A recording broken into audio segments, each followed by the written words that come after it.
sa kamabutan pa tayo ni inay at itay.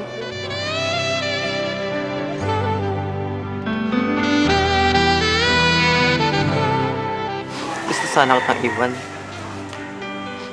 Kaso hindi ko pala kaya.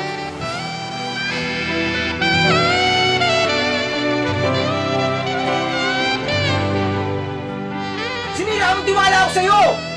Mabibigo ka lang!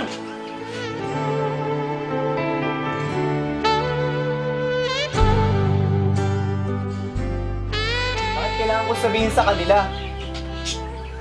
Kung meron mang unang tao makakaalam nito, ikaw yun! Dahil kaibigan kita,